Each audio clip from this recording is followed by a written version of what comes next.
Hey, what's going on everyone? My name is Donovan, and in today's video we're going to be talking about the Garmin Venu Sq and my experience after using it for the past 72 hours. So roughly around 3 days at this point, and so far there's a lot of things I really like about it and a couple things that I definitely want to share that maybe be worth considering if you're thinking about picking this thing up. So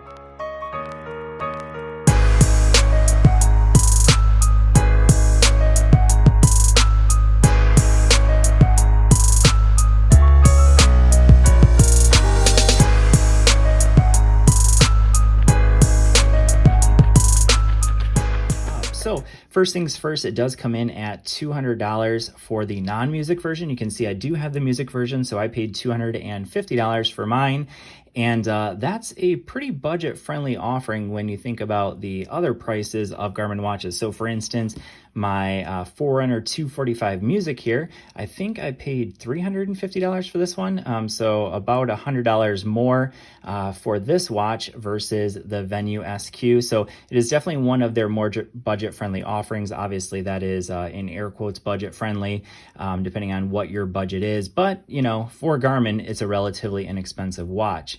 So that being said, what all do you get for that price? Let's go ahead and talk about the build quality of this watch. So first thing you'll notice when you look at it is, of course, it's pretty glaring, the fact that it's a square watch face. It's been quite a while since Garmin made a square watch face, and there are some good things and some bad things about that. One of the good things, of course, is that it's square. It's something new for Garmin, at least in recent history. But with that, if you think about a lot of Garmin watch faces you get on something like the Connect IQ store, a lot of those watch faces, because most Garmin watches currently are circular, a lot of them are made with that circular design. So when you go ahead and put them on the watch, so let me just give you a quick example.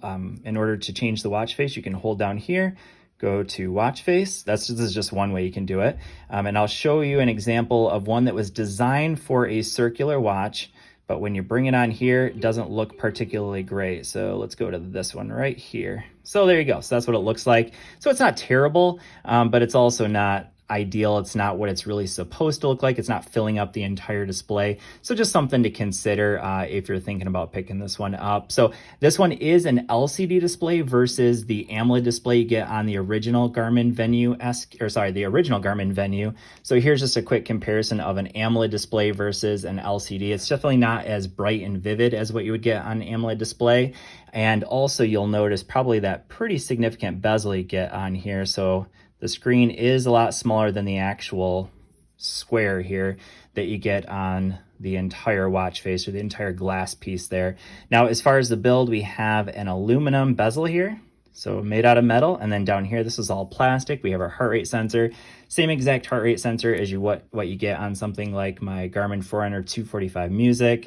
Same one you get on the 45, and that is to say very, very good. It does have an SpO2 sensor as well, so you can track that all day. So if you're someone who wants to know your blood oxygen levels, you can track that here on the watch.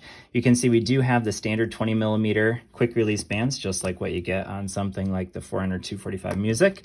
So really like that. You can easily swap them out for something else if you want. They're silicone, so nice for running with. And then we have our 2-button configuration here, similar to what you get on something like the Vivo Active 4 and 4S, and then also the Garmin Venu. So this one up here, this button is going to be a shortcut directly into your workouts. We can go into those, or we can hit the back button. So I'm going to go into the back button for now. We'll take a look at the workouts in just a little bit.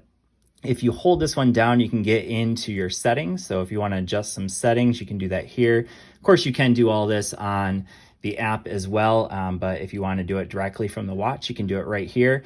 Now, one thing I will mention, just because this is important for a lot of people, is if you want to get the most accurate GPS, we're going to slide down here. So we got the vibration motor, of course, and we're going to do data recording. So that's where you want to go. So you can choose smart or every second. I always use it on every second, so I'm burning through a little bit more battery than the average person, but that is how you're going to get the most accurate GPS on there. So just something to point out.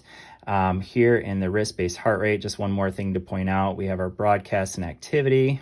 So you can see I have it turned off, but here's where we're going to get pulse ox, and I have it tracking all day. So obviously, if you know, it's kind of more common. It's becoming a lot more common for people right now because of COVID-19 and that affecting your blood oxygen levels. So if it's something you want to be able to check all day, that's how you can do it on the Garmin Venu Sq.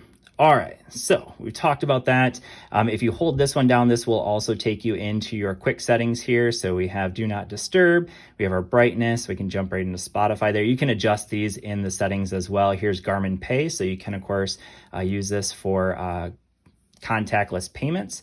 If we swipe to the left, you can see we're going to take us into our shortcut, and I have my shortcut set up for Spotify Music. Obviously, you don't have to have that. You can change that to whatever shortcut you want simply by holding this down, going into the settings, and here it is, the shortcut.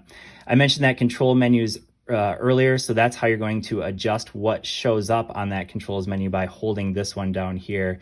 So there you go. There's a little bit of the settings. If we swipe down, we can go through our various widgets. Again, fully customizable. You can change these to whatever widget you want. So here's my body battery. Here's my heart rate throughout the day. Here's my most recent workouts. You can see I've done 3 workouts so far with it.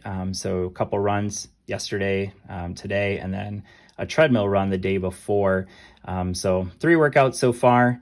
We'll talk about the battery life in just a moment on those workouts. Get out of that. And let's see, let's actually go the opposite way. So here's my day. So just some quick settings to kind of show you what you've done so far today. So there's my run.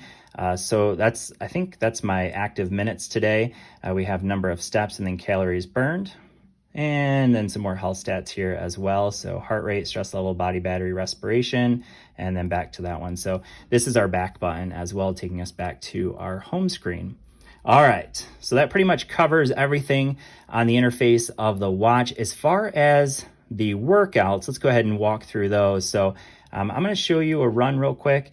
One of the limitations you get with this watch is because of that smaller square face there. When you actually go into a workout, I'm just going to go ahead and do it even though I don't have GPS. The GPS is pretty quick to lock in. I think about, average maybe 10 to 20 seconds to lock in. So I'm just going to go ahead and start. This is going to act as a lap button. This is our stop button. Obviously, it's not going to get heart rate, but notice that I only have 3 different pieces of information on here. So that's a little bit of a limitation. You can't get more than 3 data pieces per screen, and to switch them, you have to just basically slide through. And you can see I have 3 total screens here. So I set this one up for laps. I set this one up for distance, pace, and heart rate. So notice I don't have total time on there because that would be one I would want to have, but I only get 3 data pieces. So that's a little bit of a limitation. Obviously, you can adjust data fields, but I will say this. So there, I just hit a lap and we're going to stop it. I'm actually going to discard this one, obviously, because it's not really something I actually want to keep. And there we go. We're going to discard it. All right. There you go. That's how we're going to look at a workout. So we have treadmill, biking, walking, cardio. You can also do some like yoga on here as well. So it does actually have workouts designed for that. Indoor track, bike indoor, walk indoor, pool swim. So it will detect what stroke you're doing as well. We have some golf on here as well. Ski, snowboard, cross-country skiing. What is that? SUP, I'm not really sure. It looks like a paddleboard.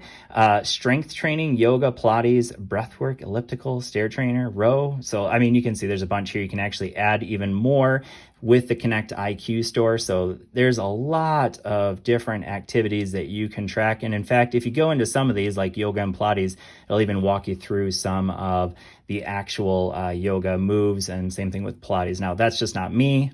I'm sticking right up here to these top 2, running and treadmill, and maybe a little bit of biking and walking. But that's about all I'm going to be using this for. So just a heads up, that's my perspective. Obviously, if you're someone who does more strength training or some of these other workouts, I'm not really the right person to ask about those ones just because I don't really know much about those. But as far as the accuracy, I've found that just like every other Garmin watch I've used, it's fantastic in open roads, does a great job. I've only done 3 workouts on it. I haven't done anything through super thick woods. So that's usually where Garmin struggles. But let's go ahead and take a look at the app here. So this is the run I did today. I just want to go ahead and show you what that looks like. There I am. You can see that reflection. So here is the workout. I can go in here, look at a detailed map, my time, my distance, my calories burned. Maybe I can click on that. There we go. All right, so it's going to take me into a detailed look at my map. So cool, we'll get out of that. Don't really need to see that. Here I can go into my laps. So today I did kind of like a fartlek type workout. So I can actually go in here and I can see all the various laps. I was doing like 2 minutes on, 2 minutes off. So there's an on, off, 2 minutes on, 2 minutes off. So I did 10 of those, and you can see it's tracking each one of those and the distance and everything. So that's really great. And then over here, we have our pace, our heart rate. You can see my heart rate spiking during those 2 minutes on and dropping during the 2 minutes off. Did a great job during that. You can see cadence. You even have elevation, which is interesting because it doesn't have an altimeter. So that's one thing that this doesn't have that the original Venu had, is it did have an altimeter. This one does not. But I'm guessing it's using GPS in order to track your elevation here. That would be my best guess. We also have heart rate zones here. I didn't actually set these up, so I don't know if these are actually accurate for me, but you do also, of course, have the option of tracking your heart rate zones.